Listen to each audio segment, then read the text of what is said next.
Olá, nós entramos na reta final da nossa matéria e vamos finalizar com a Lei 7.357 de 85, que é a lei de cheque. O cheque é uma ordem de pagamento, envolve 3 pessoas, né? Sacador, sacado e beneficiário. O sacado é o banco só se envolve na relação se houver saldo disponível. Não havendo saldo disponível, o banco nega a ordem. A negativa de ordem é feita mediante a devolução do cheque. E você pode acompanhar essa aula pela Lei 7.357.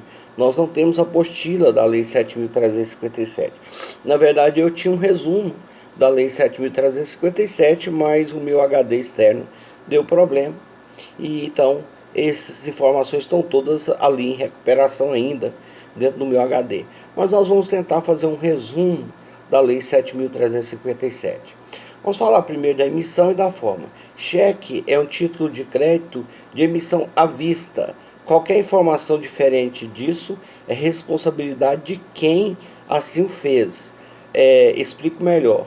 Cheque pré-datado. Se você der um cheque pré-datado bom e a pessoa depositar o cheque antes do prazo, o banco não se envolve nessa relação. Tão somente a pessoa que depositou o seu cheque antes do prazo. Isso porque o banco recebe o cheque como uma ordem de pagamento à vista. Então esses pré-datados, essas pré-notações, elas só têm mesmo poder entre as partes que estão ali envolvidas e mais ninguém. Outra questão também importante é saber que existem requisitos da lei, né, que você vai encontrar lá também, da mesma forma, né, lá no artigo 1º da Lei 7.357, e lembrando também que somente os bancos estão autorizados a regular as instituições financeiras, né? A Caixa Econômica não é banco, né? A Caixa é equiparada a banco, mas ela é uma instituição financeira. A Caixa Econômica não é considerada banco, né? O que é chamado de saldo disponível? Está lá no artigo 4º. É qualquer valor que esteja na sua conta que não esteja sujeito a nenhum tipo de termo. Cheques depositados, mas não compensados, estão sujeitos a termos. Limite de cheque especial é saldo disponível, não está sujeito a termo. Mas aquelas linhas de financiamento que o banco oferece estão sujeitas a termo. Eu vou dar um exemplo do CDC do Banco do Brasil. Para que o dinheiro do CDC esteja creditado na sua conta, você precisa entrar no site ou ir no caixa eletrônico e fazer aquela opção. Pede o valor que você quer, diz em quantas parcelas você vai pagar e o banco vai liberar o CDC ou não, né? Então, geralmente o banco já informa qual é a linha de crédito que você tem disponível para trabalhar.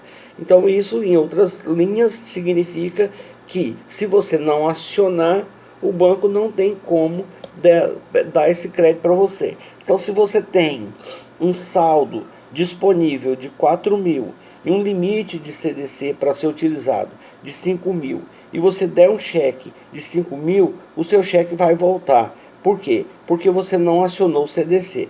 Para você acionar, você precisa ir na agência ou pelo site. Então, saldo disponível é aquele dinheiro que está na conta, mas que não esteja sujeito a termos, né?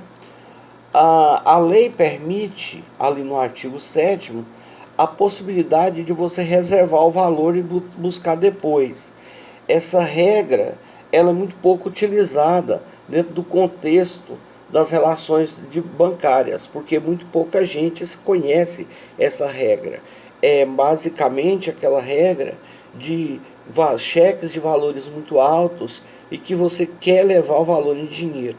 O banco não dispõe desse dinheiro tudo de uma vez. Então o banco pode avisar o seu cheque, pode bloquear o dinheiro na conta da pessoa e posteriormente então você volta para buscar o dinheiro no dia seguinte, por exemplo. O fato é que você apresentou o cheque tinha saldo na conta da pessoa naquele dia, mas o banco não tem aquele dinheiro, 50 mil reais, mas eu quero levar em espécie.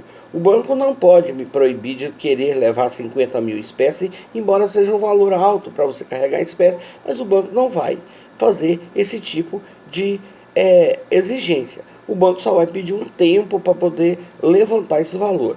Para que outra pessoa não venha e compense outro cheque enquanto eles levantam o valor, o artigo 7º da lei permite que você esteja reduzindo a termo, né, guardando esse dinheiro e depois, então, no dia seguinte você volte para buscar. Né? É uma possibilidade que o artigo 7º da lei te dá.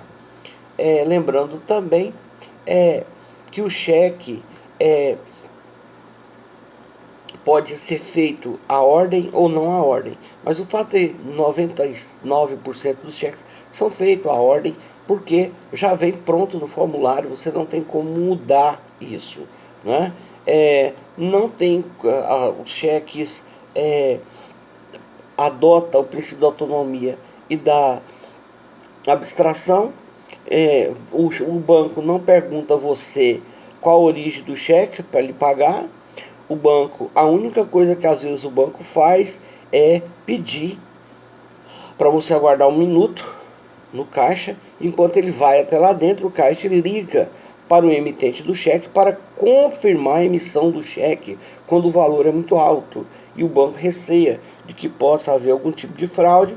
Então o banco pode fazer isso. O banco pode ir lá e pedir um tempo para você ir atrás da pessoa, para a pessoa poder confirmar se deu mesmo o cheque ou não. Aliás, é uma prática até muito comum, viu? Acontecer. Bom, nós temos a questão do endosso. Vamos falar no capítulo 2º, que vai do artigo 17 em diante, sobre a questão do endosso. O endosso pode ser em branco e endosso em preto, como você sabe. A lei fala sobre cláusula não à ordem, mas o cheque já está lá com a cláusula à ordem, você não pode riscar. Só os endossantes podem, né, colocar uma cláusula não à ordem, isso é fato. Né? Lá no artigo 19, você vai ver, curiosamente, a lei falando sobre alongamento. E o alongamento, vocês já viram na primeira etapa do semestre, é uma prática muito pouco conhecida, ainda mais com cheque. Eu te garanto que se você chegar com um cheque lá no banco, com uma folha colada nele, você vai ter problema. Mas a lei está aqui, no artigo 19, para quem quiser, né, conferir. Então, está previsto o alongamento na lei 7.357. Pode que você vai ter problema no banco, mas você pode também alegar que está na lei. Se está na lei, qualquer um tem que se submeter a isso. Né? Bom, outra questão é a questão do endosso. E o endosso transmite a posse do título, transmite a propriedade, transmite o direito de cobrar para outra pessoa, mas o endosso não transmite direito. O direito, ele é autônomo, cada obrigação ela é autônoma, então cada um cria a sua própria obrigação dentro do cheque. Mas professor, e se o cheque voltar, eu posso endossar ele? Pode, mas você só pode endossar o cheque se ele voltar mediante uma cláusula de cessão de direito. Muitas empresas compram créditos perdidos, você sabe disso.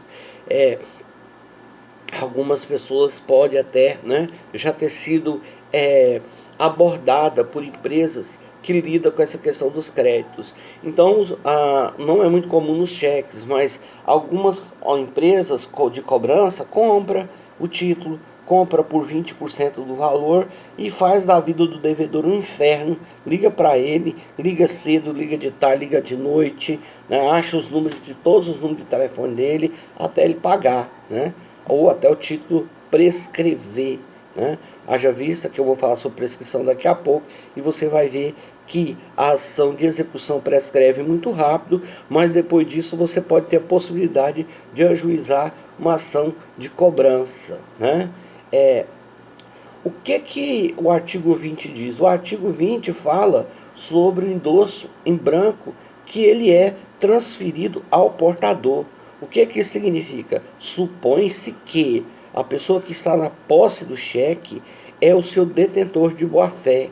Eu não tenho tempo de fazer esse exemplo aqui, né? Uma pena, porque a gente sempre faz esse exemplo em sala de aula.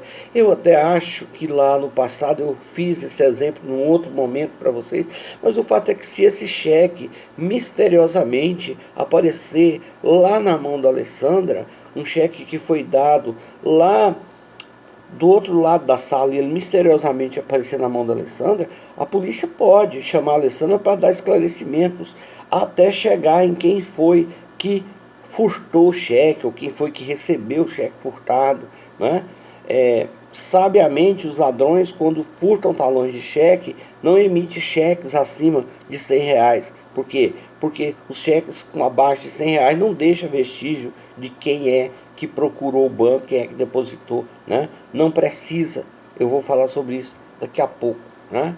Então, na verdade, o artigo 21 fala que quem endossa garante o pagamento.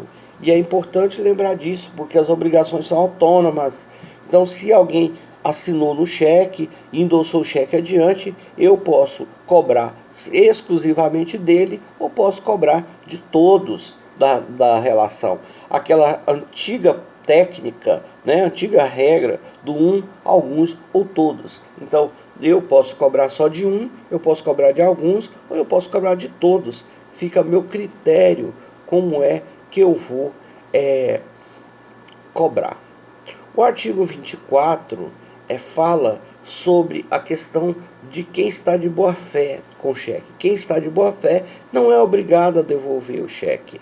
Até mesmo porque se as obrigações são autônomas, quer dizer, se eu estou de boa fé com o cheque e você é o dono dele, e o cheque foi furtado lá na sua loja, e você me procura e diz para mim que quer o cheque de volta, eu não sou obrigado a te devolver. Basta que eu prove para o magistrado que eu estou na posse dele de boa fé. Então eu não sou obrigado a devolver o título, notoriamente porque as obrigações são autônomas.